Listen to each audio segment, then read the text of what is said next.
Hello everyone, welcome to my channel. आज हम emotional intelligence topic करेंगे, संवेगात्मक बुद्धि। इसके साथ साथ हम एक टॉपिक और करेंगे इसी में, सामाजिक बुद्धि मतलब कि सोशल इंटेलिजेंस। दोनों इजी टॉपिक हैं, ज़्यादा डिफिकल्ट नहीं है, इजीली आपको समझ में आ जाएगा। स्टार्ट करते हैं। सबसे पहले हम देखते हैं कि संवेगात्मक बुद्धि बोलते किसे हैं, ये इमोशनल इंटेलिजेंस होता क्या है। जो संवेगात्मक बुद्धि होती है वो योग्यता है जिसके द्वारा हम अपनी व दूसरों की भावनाओं को जानना, समझना, उनका उचित प्रयोग करना हम सीख जाते हैं। मतलब ये एक हमारी बॉडी में या हमारे माइंड में ये एक ऐसी एबिलिटी है जिसके थ्रू हम किसी भी सेकंड पर्सन के इमोशंस को या उसकी फीलिंग्स को हम अच्छे से समझ जाते हैं, हम उसको अच्छे से यूज कर पाते हैं। इसका विकास कभी समाप्त नहीं होता, अपितु समय के साथ बढ़ता रहता है। मतलब जो इमोशनल इंटेलिजेंस है उसकी जो डेवलपमेंट होती है वो कभी फिनिश नहीं होती है, वो टाइम के अकॉर्डिंग धीरे धीरे वो इंक्रीज होती जाती है। व्यक्ति की सफलता में संवेगात्मक बुद्धि का योगदान 80% होता है तथा बुद्धि की लब्धि का योगदान 20% होता है। मतलब जो यदि कोई पर्सन मतलब अपनी लाइफ में वो सक्सेस होता है तो उसके पीछे जो इमोशनल इंटेलिजेंस होती है उसका यहाँ पे कंट्रीब्यूशन कितना रहता है, वो 80% रहता है। और इसके अलावा जो इंटेलिजेंस या जो आईक्यू होता है, इंटेलिजेंस जो क्यूटेंट होता है, उसका योगदान यहाँ पे ओनली 20% रहता है। मतलब क्या कहने का मतलब क्या है कि जो इमोशनल इंटेलिजेंस है वो बहुत ही इंपॉर्टेंट होती है हमारे सक्सेस के लिए। इससे आगे देखते हैं हम। संवेगात्मक बुद्धि शब्द का सर्वप्रथम प्रयोग किसने किया था? 1990 में दो अमेरिकन प्रोफेसर थे, डॉक्टर जॉन मेयर व पीटर सैलोवे। जॉन मेयर व पीटर सैलोवे ने सबसे पहले संवेगात्मक बुद्धि शब्द का सबसे पहले उन्होंने प्रयोग किया था। कब किया था? 1990 में किया था। और उन्होंने एक पुस्तक लिखी थी जिसका क्या नाम था, व्हाट इज EI, कि क्या होती है संवेगात्मक बुद्धि, क्या होती है। उन्होंने ये पुस्तक लिखी थी और उसके अंदर ही इन्होंने संवेगात्मक बुद्धि शब्द का सबसे पहले प्रयोग किया था।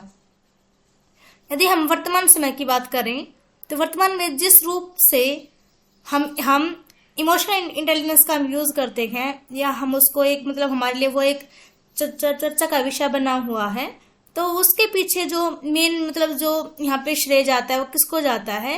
वो एक अमेरिकी मनोवैज्ञानिक थे, डेनियल गोलमैन। तो उन्होंने ही संवेगात्मक बुद्धि को एक चर्चा का विषय बनाया है। उन्होंने 1995 में 1995 में एक अपनी बुक लिखी कि संवेगात्मक बुद्धि लब्धि से अधिक महत्वपूर्ण क्यों। इसके माध्यम से ही उन्होंने जो संवेगात्मक बुद्धि होती है उसको इन्होंने चर्चा का विषय बनाया। जब उन्होंने कहा कि जो इमोशनल जो इंटेलिजेंस होती है वो IQ से ज्यादा इंपॉर्टेंट क्यों है, उन्होंने एक बुक लिखी थी और इसके थ्रू ही जो इमोशनल इंटेलिजेंस था वो एक चर्चा का विषय बन गया था सबके लिए। इससे आगे देखते हैं हम। इसके अलावा यहाँ पे इसकी डेफिनेशंस हैं कि क्या क्या डेफिनेशन होती हैं संवेगात्मक बुद्धि की। तो सबसे पहले है डेनियल गोलमैन के अनुसार क्या कहा डेनियल गोलमैन ने कि संवेगों को जानने, देखभाल करने व संबंध स्थापित करने की शक्ति संवेगात्मक बुद्धि कहलाती है। मतलब हम संवेगों को जाने, हम इमोशंस को जाने, उनको हम उसके अच्छे से केयर करें और हम अच्छे से उनमें हम रिलेशंस मतलब बना के देखें। और जो हमारे अंदर जो पावर होती है कि हम इमोशंस को हम कैसे जानेंगे, कैसे हम रिलेशन के साथ मतलब हम यहाँ पे रिलेशन बनाएंगे, मतलब जो पावर जो हमारी बॉडी में होती है इसी को हम इमोशनल इंटेलिजेंस हम कहते हैं। तो ये वाली डेफिनेशन किसकी थी? डेनियल गोलमैन की। नेक्स्ट है जॉन मेयर व पीटर सैलोवे के अनुसार। जॉन मेयर पे पीटर सैलोवे ने क्या कहा कि संवेगात्मक बुद्धि जो होती है वो वह योग्यता है जिसके द्वारा हम अपनी व दूसरों की भावनाओं का संचालन करते हैं, अंतर करते हैं तथा उनसे निर्देशन प्राप्त करते हैं। मतलब कि ये हमारी बॉडी में ऐसी एबिलिटी है जिसके थ्रू हम अपनी व दूसरों की भावनाओं का हम संचालन करते हैं। मतलब हमारी भावनाओं को आगे हम उसको प्रोसेस में रखते हैं और उनमें हम डिफरेंस करते हैं और हम अपने इमोशंस को हम एक डायरेक्शन देते हैं। तो ये डेफिनेशन किसकी है? जॉन मेयर व पीटर सैलोवे के अनुसार। नेक्स्ट यहाँ पे है संज्ञानात्मक बुद्धि की उपयोगिता, कि क्यों यहाँ क्या इंपॉर्टेंस है इमोशनल इंटेलिजेंस की हम सब के लिए, तो वो वाला टॉपिक हम अभी करेंगे।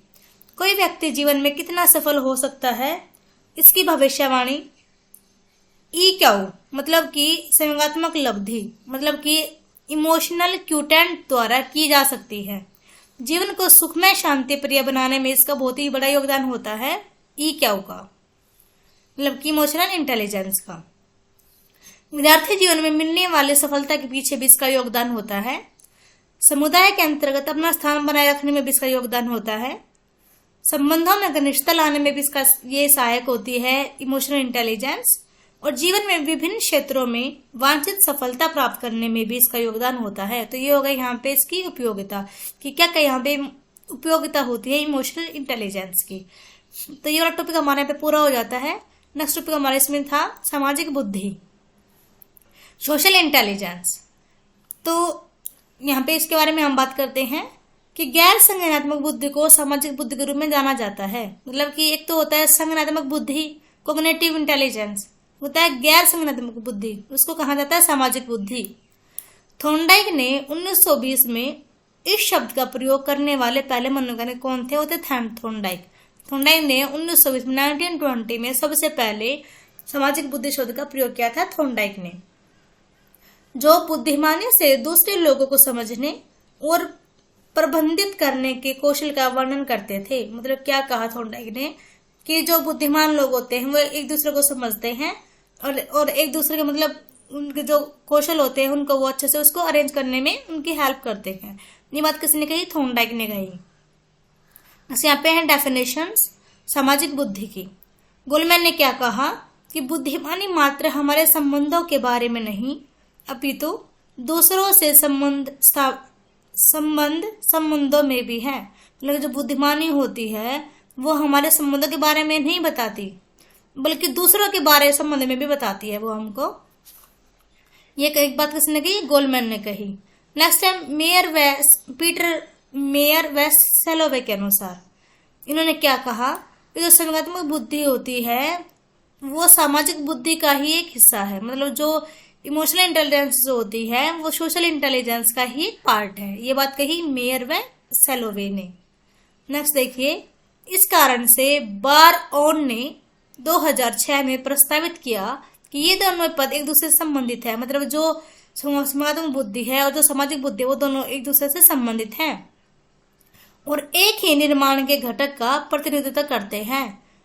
उन्होंने आगे कहा कि उनके बुद्धि के सिद्धांत में बुद्धि की गार्डनर की व्यक्तिगत बुद्धि की अवधारणा भी संज्ञानात्मक बुद्धि और अंतर्वैयक्तिक सामाजिक बुद्धि का एक संयोजन है। मतलब क्या कहा उन्होंने कि जो बुद्धि का सिद्धांत है, जो गार्डनर की व्यक्तिगत बुद्धि है, उनकी मतलब जो गार्डनर की व्यक्तिगत बुद्धि की जो अवधारणा है वो अंतर्वैयक्तिक बुद्धि है, वो है संज्ञानात्मक बुद्धि, और जो अंतर्वैयक्तिक है वो है सामाजिक बुद्धि। और इन दोनों से मिलके ही मतलब उनका बुद्धि का सिद्धांत बना है। ये बात किसने कही? और बारओन ने कही अपने एक सिद्धांत में। यहाँ पे देखिए, ओन मॉडल के अनुसार क्या कहा इस मॉडल ने? जो संज्ञानात्मक सामाजिक बुद्धि अंतर्भावनात्मक और सामाजिक दक्षताओं, कौशलों और सुविधा की एक अनुप्रस्थ काट है। मतलब जो संज्ञानात्मक और जो सामाजिक बुद्धि है वो अंतर्भावनात्मक मतलब इमोशनल है, सामाजिक दक्षताओं से परिपूर्ण है, कौशल और सुविधा की एक मतलब वो इनका एक वो कॉम्बिनेशन है जो यह निर्धारित करता है कि हम खुद को कितने प्रभावी ढंग से समझते हैं। मतलब वो क्या बताता है कि हम अपने आप को कितना हम जानते हैं, कैसे हम अपने आप को समझते हैं और कैसे हम अपने आप को व्यक्त करते हैं किसी भी सेकंड पर्सन के सामने, दूसरों को कैसे समझते हैं, हम उससे कैसे संबंधित हैं और कैसे हम अपने दैनिक मांगों का हम सामना करते हैं। तो ये बात हमको ओन मॉडल के अनुसार हमको पता चली थी कि जो संज्ञानात्मक बुद्धि होती है और जो सामाजिक बुद्धि होती है वो दोनों एक दूसरे से संबंधित है, जो एक दूसरे की हेल्प करती हैं भावनाओं को समझने में, सामाजिक दक्षताओं को समझने में, कौशलों को समझने में और सुविधाओं को समझने में। मतलब कहने का क्या है कि यहाँ पे जो संज्ञानात्मक बुद्धि होती है और जो सामाजिक बुद्धि होती है वो दोनों आपस में कोरिलेटेड है, दोनों यहाँ पे एक दूसरे से संबंधित है। तो यहाँ पर हमारा टॉपिक यहाँ पे पूरा हो जाता है। आई होप कि आपको समझ में आया हो। एक बार हम इसका थोड़ा सा रिकैप और कर लेते हैं। तो आज हमने किया टॉपिक संवेगात्मक बुद्धि, इमोशनल इंटेलिजेंस। तो पहले हमने देखा था कि इमोशनल इंटेलिजेंस होता है क्या है। ये योग्यता होती है जिसके थ्रू हम अपने व दूसरों की भावनाओं को हम जानते हैं, समझते हैं और उसका प्रयोग करते हैं। और ये वाली जो इंटेलिजेंस होती है इसका कभी भी अंत नहीं होता है, बल्कि इसका विकास टाइम के साथ बढ़ता रहता है। और यदि हम बात करें तो व्यक्ति के सफलता में सबसे ज्यादा योगदान संवेगात्मक बुद्धि का होता है, वो 80% होता है। और बुद्धि लब्धि का योगदान यहाँ पे 20% होता है। तो हम बात करें तो सबसे पहले अमेरिकी प्रोफेसर थे डॉक्टर जॉन मेयर व पीटर सैलोवे ने 1990 में सबसे पहले संवेगात्मक बुद्धि शब्द का प्रयोग किया था अपनी बुक व्हाट इज आई में सॉरी। इसके अलावा इस संवेगात्मक बुद्धि को चर्चा का विषय डेनियल गोलमैन ने बनाया था। उन्होंने 1995 में एक बुक लिखी थी, संवेगात्मक बुद्धि बुद्धि लब्धि से अधिक महत्वपूर्ण क्यों। इसके थ्रू ही इन्होंने इमोशनल इंटेलिजेंस को एक चर्चा का विषय बनाया था। नेक्स्ट हमने यहाँ पर डेफिनेशंस की डेनियल गोलमैन के अनुसार और जॉन मेयर व पीटर सैलोवे के अनुसार। फिर हम देखते हैं कि यहाँ पे इम्पोर्टेंस क्या होती है इमोशनल इंटेलिजेंस की। तो जो इमोशनल इंटेलिजेंस होता है वो बहुत ही इंपॉर्टेंट होता है। इसी के थ्रू हमारा जीवन जो होता है वो सुखमय और शांति प्रिय बनता है। और यदि हम स्टूडेंट्स की बात करते हैं तो उनके सक्सेस के पीछे भी इसका बहुत बड़ा योगदान होता है। यदि हमको अपने सोसाइटी में अपना एक स्थान बनाना है तो उसके लिए भी ये बहुत ज्यादा इम्पोर्टेंट होती है इमोशनल इंटेलिजेंस। और यदि हम रिलेशन में हमको घनिष्ठता लानी है तो उसके लिए भी बहुत ज्यादा इंपॉर्टेंट होती है इमोशनल इंटेलिजेंस। उसके बाद किया था हमने सामाजिक बुद्धि। तो जो गैर संज्ञानात्मक बुद्धि होती है उसी को सामाजिक बुद्धि कहा जाता है। और इसका प्रयोग सबसे पहले थॉर्नडाइक ने किया था 1920 में 1920 में सामाजिक बुद्धि शब्द का प्रयोग। हमने यहाँ पे गए थे 2 डेफिनेशंस गोलमैन व जॉन मेयर व पीटर सैलोवे के अनुसार। तो बाद यहाँ पे दिखाया गया था कि किस प्रकार से बार और जो मॉडल था उसके अनुसार उन्होंने क्या कहा था। तो आई होप कि आपको समझ में आ गया हो टॉपिक। समझ में आया तो प्लीज लाइक करें, शेयर करें एंड सब्सक्राइब करें। Thank you everyone.